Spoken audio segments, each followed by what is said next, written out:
tenan iki sampe anak kepen niru kula tiru ke dalam hal ini. Kula niku sering didik bojo kula, nak kadang kundangan mbek tangga disangoni 10.000, 5.000 napa wong awam-awam ngoten. Jarak dik dhuwit iki kudu mbok tuku beras ben aku kowe eling nak tau mangan rezeki kau melarat. Malah nek dikai berkat tangga ngoten niku mesti ya. Anak kula asal teng omah tak ken mangan, sak puluhan ta ra seneng lah tak kon mangan. Ben kula ijek eling nak daginge anakku sebagian kau ora duwe. Jadi penghormatan pada pakanan itu kok dadi darah daging terus dadi wong sing tawadhu. Kadang ora kiai saiki nek biasa mangan enak dikei berkat langsung dikekno santri. Yo kadang niate apik. Yo nak ngono tenan kok nang mergo angkuh ngrasa ora doyan. Allah ku pirsa niatem. Asli Allah ora kena dibodohi. Mungkin niatem e bebolo, tapi Allah pirsa jen kowe sombong gak doyan. Kula terusaken. Memang Nabi berkali-kali ngendikan la hijrata ba'dal fathi walakin jihadun wa niyatun. Nah begitu juga sekarang ke mall misalnya, orang ngajak anak cucunya ke mall atau ngajak ponakane marung ning warung rada enak. Itu juga termasuk jihad dan niat. Ketika sudah menanamkan kalimat tauhid. Saya pernah baca, memang saya benar-benar baca kitab buatan akal-akalan kula. Ada seorang wali yang akan jadi wali terus sampai mati ketika tausiah alal ahli, agak longgar pada keluarga. Misalnya begini, ini yang saya alami mawon nggih, mboten saya nyontok wong liya, sing kula alami. Kula nglatih anak kula salat, wis salat Allahu Akbar. Dan bagi saya Allahu Akbar itu kalimat yang spesial. Anak saya sujud.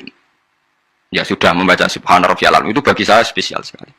Tentu kalau sampean memang mukmin betul, mukmin sejati. Kamu nggak usah pakai status itu anak kamu sebenarnya mangan tau ora itu goblok ya, itu bodoh sekali kalau kamu pakai status itu. Ini anak saya sudah bisa melafatkan kalimat thayyibah yaitu Allahu Akbar, sudah bisa sujud. Ini spesial, sesuatu yang spesial harus dipertahankan. Caranya gimana? Minimal seorang anak itu jangan kecewa sama bapaknya. Nah anak senangi jajan ya jajan no, nah, senangi mangan enak kayak mangan enak. Tapi semuanya ini demi mengawal kalimat tauhid dan kebenaran-kebenaran Islam yang kamu tanamkan. Jangan sampai kamu jadi kiai zuhud yang anak dikekang, kemudian anak ini pertama numpak sepeda motor disilai kancane sing ra salat, pertama nyetel tip yo disilai tanggane sing ra salat, sampai anak itu ngidolakno keluarga sing tidak salat karena lebih sehat kata dia. Sistemnya dia bar maghrib untuk TV haram, dolanan haram, anaknya trauma. Nah tua-tua anaknya nakal, mergo mulai cilik ra tau ngidolakno napa bapak. Nah ini di sini sirinya kenapa semua nabi itu melonggar anaknya. Kanjeng Nabi itu nak sholat niku ditumpai Hasan Husain. Nggih mendel mawon. Dijak sholat padahal dijak numpai Kanjeng Nabi nak pas sujud. Bahkan kabeh ulama rawi mengatakan ketika malaikat Jibril janjian ambek Nabi mboten saged masuk karena ning solowongan tempat sarine Nabi wonten jiruan. Jiruan ugi kirek. Anak asu cara mriki lho. Kirek jiruan Mas. Saiki mulane anak kula nu dolanan pitik, dolanan terus itu kamar tamu. Tapi itu tadi berangkatnya adalah ngawal tauhid. Jangan sampai anak kita ini kecewa oleh kita. Padahal kita tahu dia sudah punya sesuatu yang spesial, yaitu kalimat nopo tauhid. Lagu sing disebut wa ja'alaha kalimatam baqiyatan fi aqibihi la'allahum yarji'un. Kowe nak pancen nabi tenan, ulama tenan, kalimat tauhid harus kamu jadikan kalimat yang abadi fi aqibih dalam turunan. Itu yang dilakukan Nabi Ibrahim. Makanya Nabi Ibrahim dikatakan bapak tauhid karena dia obsesinya satu. Pokoknya kalimat tauhid harus menjadi kalimat sing abadi fi aqibi ning turunane Ibrahim. Ngeri Nabi. Ismail gak paham apa-apa blas, tapi tidak bangun Ka'bah. Padahal dia tidak paham. Aris yang sekarang jadi hijir Ismail. Kabeh ulama mulai Aris itu dhisik nggon nyancange wedhus Ismail. Ismail ora roh nek iku kota suci. Jadi sing sekarang hijir Ismail dhisik Aris, omah-omahan nggon wedhus sinten? Ismail. Ibrahim orang loro itu kota suci semuanya ada mergo saking mau ngecewakno napa. Tapi lagi-lagi saya itu sendirian. Kulo nu hormat be anak, tapi ya diloroi. Bahkan keluarga saya yang lebih tua di bangsa ngeloroi. Anak kok mbok manja mari ngelama. Padahal saya itu tidak pernah manja anak. Pikiran saya itu sederhana. Saya pasti mati. Setiap saat saya mati. Dan yang meneruskan tauhid itu pasti anak saya karena saya mati. Ya, tapi ya itu memang nggak populer. Bojoku banyak tak tanam. Jogeman wani anak kualat kita omongin. Jadi memang kan gak lazim. Tapi saya tanamkan terus. Jogeman ke wani anak nopo kualat. Umumnya orang kan bilang anak jawani wong tua kualat. Lah iso cara anak itu orang mukallaf. Jadi gak bakal kualat. Nah waniku orang kena hukum. Artinya statusnya dia tidak punya dosa kan indah wah. Wah dosa muspek. Jadi cara kula wong tua wani anak sing kualat ora kok. Anak mana wong tua. Dan ini ada aliran sesat, ini yang benar itu menurut saya. Anak-anak belum mukallaf kan? Paham ya? Jadi kalau suwon latihlah sekuat-kuatnya. La ilaha illallah itu kalimat yang spesial. Mulane kula ora seneng wong khawarij. Wong khawarij itu wong paling gak ngergani la ilaha illallah. Anggere ana wong dosa gede atau maksiat dianggap wis metu sangka iman. Padahal iman itu tidak bisa dibatalkan. Iman itu tidak bisa apa?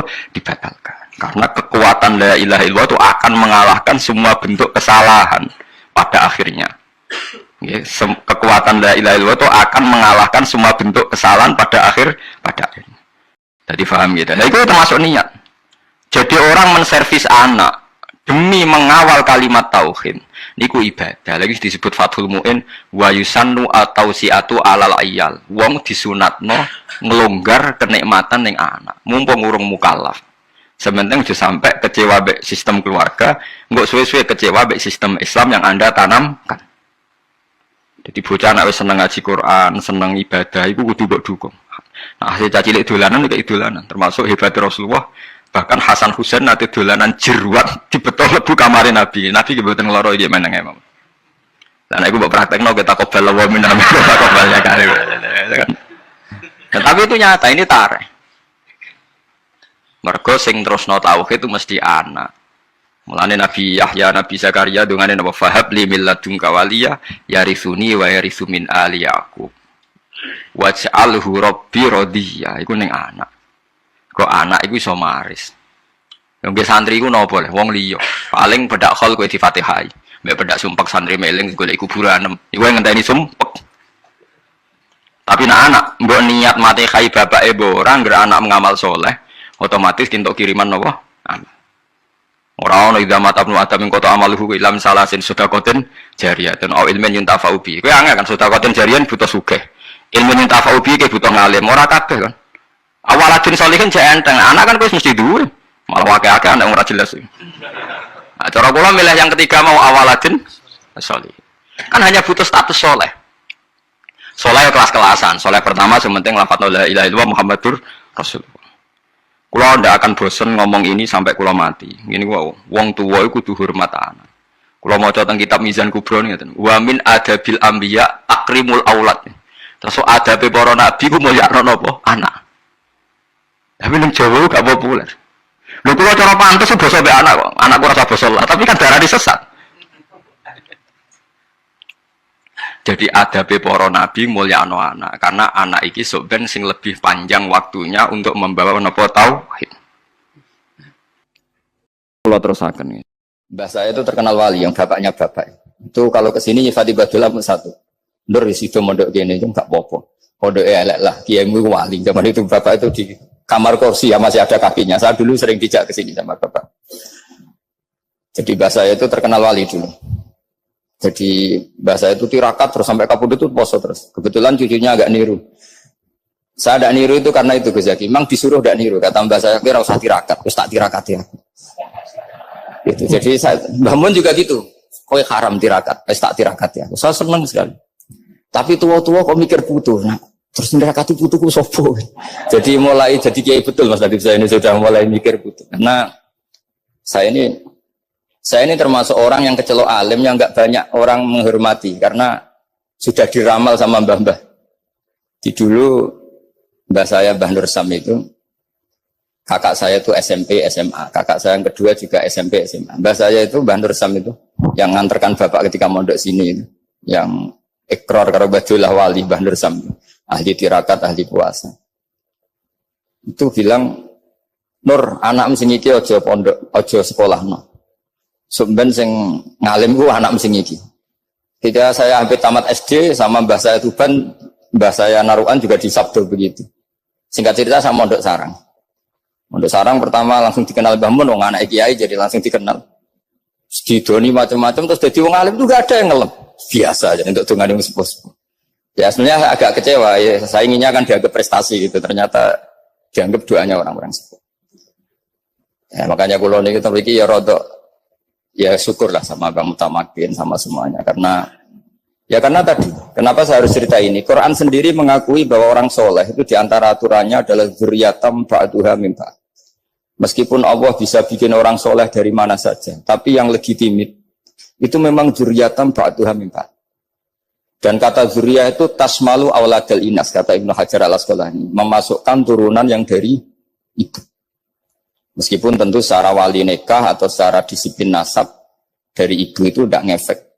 Tapi dari segi fa'innal irqadassas, bahwa sistem tubuh kita itu tetap ada gen dari seorang apa? Ibu. Sehingga banyak ulama tafsir mengatakan dzurriyah itu tasmalu auladal inas. Dzurriyah itu memasukkan turunan dari apa? Ibu. Bapak saya itu nasabnya nasab wali, jadi babahnya itu suka tirakat, suka. Ibu itu nasab kiai. Jadi kalau bapak wiridan itu, kalau istiqomah itu disalahkan sama keluarga ibu. Istiqomah itu salah. Karena ijabu malam yajib, mewajibkan sesuatu yang tidak wajib. Itu masalah secara ilmiah. Bangun itu sering kritik, kalau ada pondok kok wajib puasa, wajib merawat itu sering kritik. Itu secara fikih bahaya. Ijabu malam yajib, mewajibkan sesuatu yang tidak wajib. Dan itu kriminal dalam bab fikih. Betul itu, sama cari di Sulam Taufik. Babnya itu ngeri, ijabu malam yajib itu tidak dihitung minal kabair. Dicari sendiri itu di bab Sulam Taufik. Tidak perlu saya sebut, itu parah betul malah cara menvonis Abdullah bin Husain bin Thohir di Sulam Taufik. Ijabu malam yajib. Tapi pondok-pondok yang tirakat tidak kurang dalih. Niki boten majibaken, ngelatih. Boten majibaken tapi napa? Nah, silsilah dari keluarga ibu itu suka ilmu. Sehingga Abdullah bin Mas'ud itu tiap hari itu mensweeping orang yang sering duha. Kalau ada orang duha istiqomah itu disweeping. Awas, harus seminggu sekali, nggak boleh tiap hari. Masa sholat fardu kamu saingi sholat duha? Nggak boleh, fardu tersaingi. Itu Abdullah bin masyhur, sama cari di Al-Ghunjah. Sayyidah Aisyah kalau ada orang duha tiap hari dimarahin. Dan itu secara konstitusi ilmu benar, karena Nabi Qiyamul Lail Ramadan itu hanya 4 hari yang di depan umum. Lainnya itu enggak. Khasyata ayyufrodo alaihim, kalau dalam sahih takut dianggap fardu. Akhirnya istiqomah itu masalah di keluarga saya yang dari ibu. Nah kebetulan kita ini suka ada istiqomah, akhirnya ya seperti ini. Tapi ini ilmu harus kita bicarakan. Tapi yang istiqomah, Bapak itu pengagum Badulah. Bapak itu suka sama istiqomah. Karena punya guru dulu Ki Zubedi istiqomah, Badulah istiqomah. Tapi jangan kira Badulah itu hanya istiqomah. Saya punya sanad banyak. Mungkin Gus Zaki lebih tahu. Sering saya diceritani Bapak. Badulah itu nak ambek wong fase nemen-nemen itu rapati cocok. Senajan to majib no fase. Tak takok iki nopo. Empuk nak ke fase darani wong awam untuk ganjaran. Mergo macane Quran gak fase. Padahal untuk ganjaran mergo seneng Quran. Jadi terus tak takoki Bapak, niku saged damel syariat mboten? Ya ora kenek, pokoke ngono. Jadi gue ngekrori. Artinya beliau ndak ingin lah gara-gara kita terlalu pakam tajwid kemudian nganggap siapa saja baca Quran salah kemudian tidak dapat pahala. Bisa saja hamalahum ala ayakra'ul Qur'an apa mahabbatuhum wa iskuhum wa kada wa kada. Jadi akhirnya saya jadi tahu. Oke, secara makhraj salah, tapi iseknya benar, mahabbahnya benar, brontonya benar. Jadi sebetulnya Badulah itu punya sekian makalah tentang ilmu. Hikam juga gitu. Nur nak cah santri ngaji Ihya itu jauh oleh. Saya nak ngaji Hikam mojo. Maksudnya beliau entah kalau setelah itu Badulah itu melarang siapa saja santri ngaji Hikam itu dilarangnya ada kelas tertentu untuk boleh ngaji Hikam. Nah kenapa saya cerita ini? Karena saya masih ingat betul di antara wasiatnya Mbah Mun itu. Pirroh sebab apa Fatihah kok ihdinas siratal mustaqim, bukan siratoka tapi siratal ladzina an'amta alaihim. Dawe Mbah Mun fa innallaha ta'ala la ya'kul wa la yasrab wa la yanqih wa la kadza wa kadza. Allah itu tidak makan, tidak minum, tidak tidur. Sehingga kita tidak bisa niru Allah. Tapi yang makan tidur itu manusia. Sehingga kalau ingin dekat Allah ya niru siratal ladzina, bukan siratoka. Kita cara tidur niru Kanjeng Nabi, niru ulama, cara makan, cara minum, niru Allah tidak bisa. Makanya bukan ihdinas siratal mustaqim siratoka tapi siratal ladzina an'amta. Maka dalam beragama itu butuh master, butuh panutan. Ya tentu Mbah Mun oleh ngendikan pakai luwet orang-orang kuno. Cara Mbah Mun pakai cantolan. Maka saya punya makalah banyak dari Bapak, dari Mbah Mun, dari Mbah Zubair, dari sampai saya itu hafal sanad sampai Rasulullah SAW. Karena yang bisa mengawal ilmu itu sanad. Termasuk saya di sini bawa kitab Ar-Risalah Al-Qusairiyah. Nanti saya baca beberapa panutan kita. Di sini ada Abdul Qasim Al-Junaidi, ada Abu Yazid Al-Bistami, ada banyak ulama yang ditulis Ar-Risalah Al-Qusairiyah. Dan itu yang membentuk Imam Ghazali, kitab Ar-Risalah Al-Qusairiyah. Tapi sekarang kita ini tidak belajar lagi tentang tasawuf. Tasawuf itu, Abdul Qasim Al-Junaidi jadi wali itu bukan wiridannya terlalu banyak. Enggak. Beliau pernah bikin satu kalimat yang menjadikan Allah itu ridho. Kalimatnya begini, kalau malam beliau wiridan gini, ya Allah, kenapa engkau ngasih rezeki saya? Padahal engkau tidak butuh saya. Kalimatnya sederhana. Kalau seorang majikan ngasih servis sama karyawannya, memang butuh pekerjaannya. Orang tua ke anak butuh kasih sayangnya. Tapi engkau ini zat yang tidak butuh saya, tidak butuh kita. Ngapain ngasih? Jadi punya sisi betapa Allah itu luar biasa. Wong tidak butuh kok.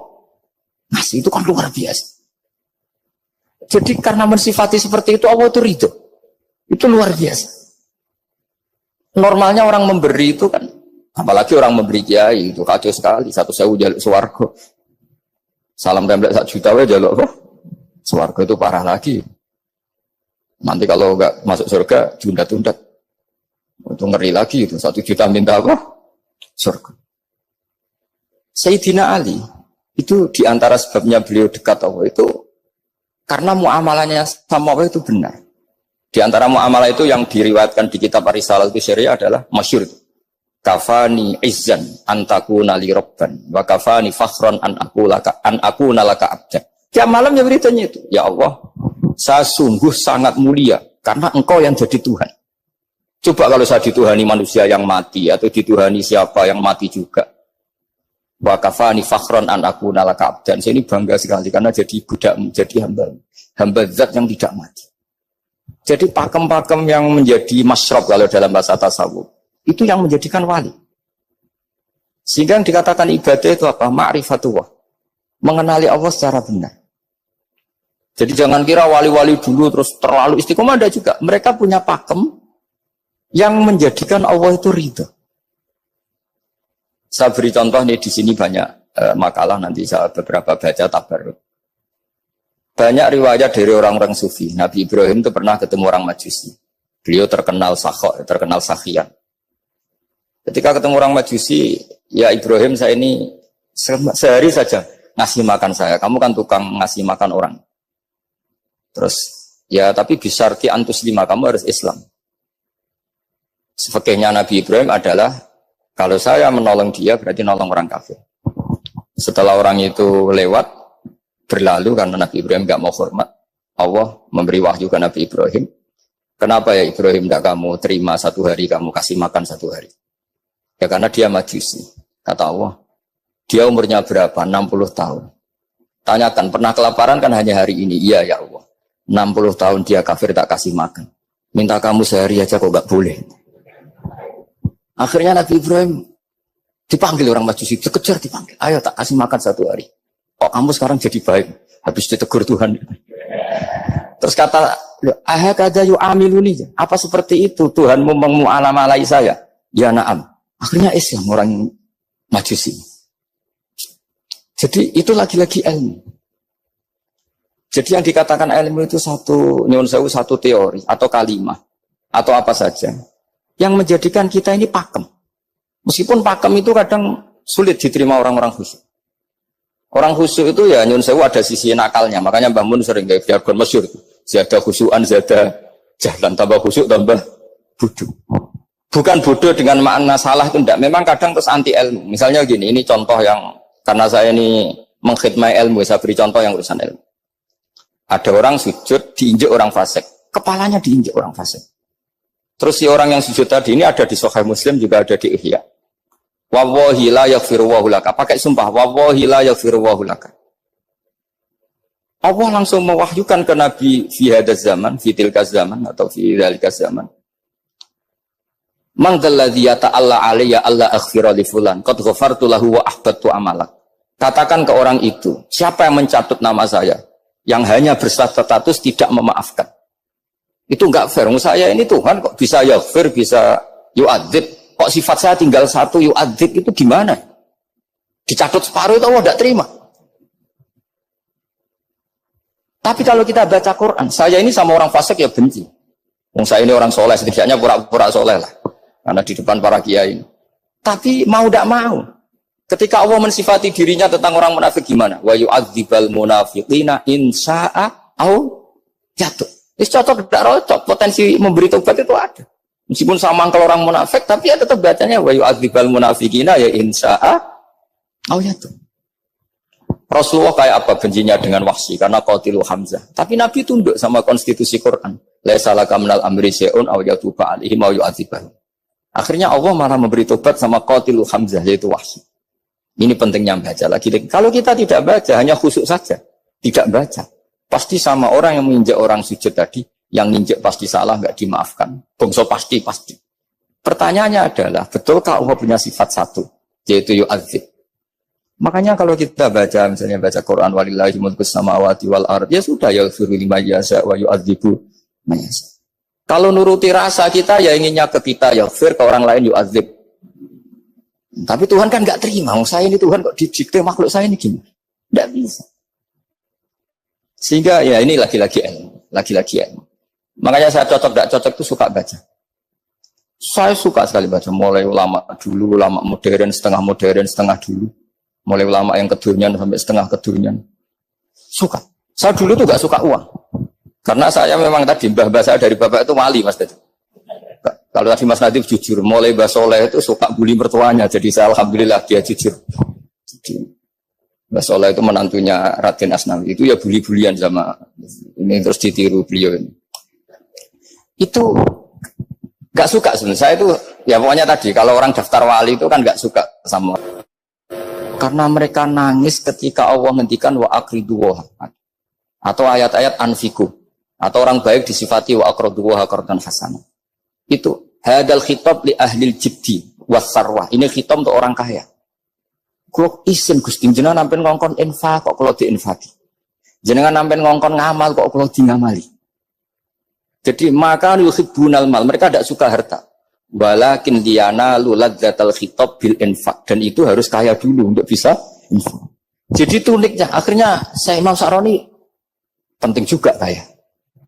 Jadi wali untuk suka harta itu nunggu diperintahkan Allah. Alhamdulillah kita tidak sudah wali dulu karena sudah senang harta wali. Jadi kayaknya keren kita dibanding wali-wali. Karena wali itu tahu pentingnya harta setelah jadi wali. Kita alhamdulillah mulai kecil sudah tahu pentingnya harta. Kayaknya kita lebih wali.